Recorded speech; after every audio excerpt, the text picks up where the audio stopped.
We are so excited to have Coach Troy Abbs back in. That means it's football season once again here in the MIAA. Coach, how are you? Doing great. Ready for a little bit of a different kind of March Madness. I've been reading your tweets, and you were following, obviously, the men's basketball team that went 17-0, won an MIAA championship, took on the #1 team in the country over the weekend. And some of your tweets, just the pride that you had in that Trine school team. You're not just here with football, you're rooting the other teams on as well. No, we've got an amazing relationship within our athletic department. Everybody roots on everybody else. Everybody's happy for everybody else when they have success, and it was really neat to see them, what they put together this year.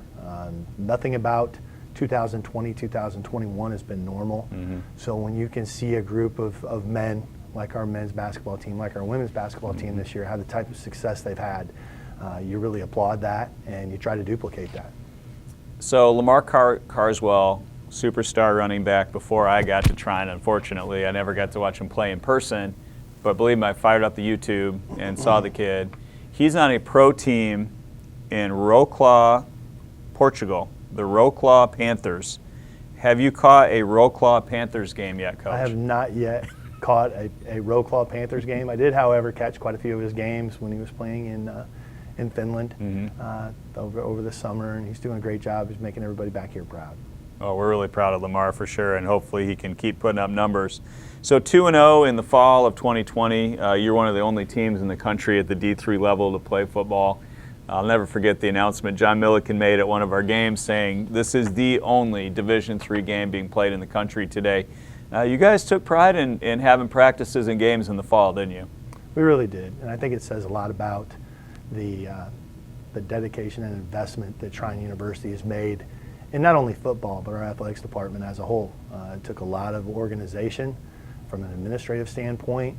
With our athletic director, Matt Land, and his staff did a great job supporting us and providing us the resources that we needed to practice and play, and we did so in a safe manner. Mm-hmm. For sure. So you had a scrimmage Saturday, and I'm sure that was fun to get out there with officials and have a real proper, preparation. Anything stand out from the scrimmage? Any guys jump out at you, or things that you were excited about after that? A lot of guys stepped up. Sure. We had very good quarterback play throughout our depth chart. Very good decision making at the quarterback position. We showed that we've got depth at the running back position, and we proved that we have a lot of team speed on defense. So there's a lot of back and forth. The way we ended up scoring it at the end, it was offense versus defense for contact tracing reasons, and it ended up a tie. So anytime you see a big play here on offense and a big play here on defense, and you have a lot of balance, it means you've got a good football team. You mentioned the depth at running back. Zane Kirby is healthy and ready to go. I love his motor and the way that he fights, but you have some other guys at that position, including some names that maybe people haven't heard before. Mm-hmm. Yeah, Devontae Jones actually came on during the Manchester game, did a tremendous job. Jalen Williams is a very, very talented young man. He comes in with a lot of speed that really has it going strong right now. And Markalen Hairston, a transfer from a Division I institution, has also done a great job. So running back, as long as we can keep him healthy throughout the next 5 weeks, and then the 10 weeks of next year, we should have some depth and skill at the running back position. You also rotated some guys at quarterback. Obviously, Alex Price got a lot of the first snaps, but Brett Kaler, everybody says, is a talented kid as well, and we saw that a little bit in the fall. How is that sort of depth chart sized up right now going into your first game? We made it pretty clear going into this winter that Alex was our starter, and that Alex earned the starting job in the fall, and he's continued to perform great. But Brett Kaler is a very good quarterback. Nick Cristiano, a freshman, has come in with a different set of skills that is also very talented. But right now, Alex is our starter, and away we go. You graduated so much talent on the defensive side of the ball. Simeon Washington, among others.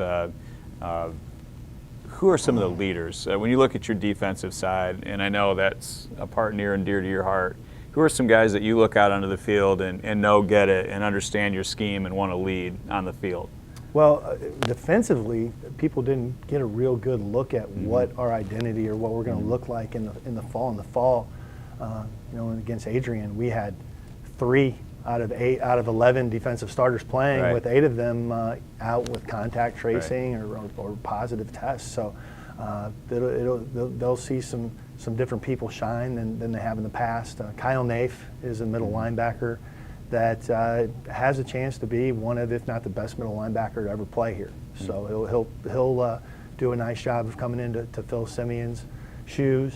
We've got some people back that were ineligible last year. Tyler Pollard is a Division II transfer. Really plays with some tremendous energy and is a hard hitter. I mean, just a great kid. Keyshawn Amison will be back for us at safety.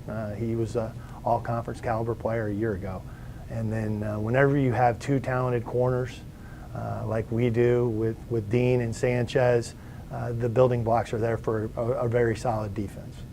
So preseason rankings are in. Albion and Olivet 1-2. Trine was 3rd in the preseason rankings. Some coaches will tell me preseason rankings plus $2 will buy you a cup of coffee. They're not worth a whole heck of a lot. Do you put any stock into those? And do you think Albion truly, that's the team we play Saturday, do you think they're right near the top of the division from a preseason standpoint? They've got some strong offensive players returning. Sure. And some guys that are Swiss Army knives. They could play a lot of different positions. They've been the #1 offense in our league for a long time. Defensively, they've made some shifts, changed coordinators last year, and kind of went a different route with their scheme. So they're a darn good football team, and we're excited to see how we kind of measure up. We're going to be a young team this year. We're going to play a lot of freshmen and sophomores all over the place, but we feel like we've got a good young group to build on. You're going to put a headset on Saturday out on Zollner Stadium and lead your team out there for an MIAA football game. They're going to have some fans in the stands. We're going to have an atmosphere again. It's been a long time coming. This year, like you said, has been different for everybody. How good is it going to feel to just go out there and play a football game on Saturday and get back to doing what these kids and the coaches love to do? I'm so happy for our seniors. Yeah. Our seniors this fall, had to ride a roller coaster of my career's over. Oh, I get to play. My career's over. I get to play. And to be able to go out and take the field for the seniors that have worked so hard, that have won 2 conference championships here at Trine University. It's such a blessing to go out and allow them to play for a 3rd. And that's what it's all about. That's what this spring's been all about since we started talking about it as a group of coaches in the MIAA. It's about giving our seniors a chance to compete for a championship one more time.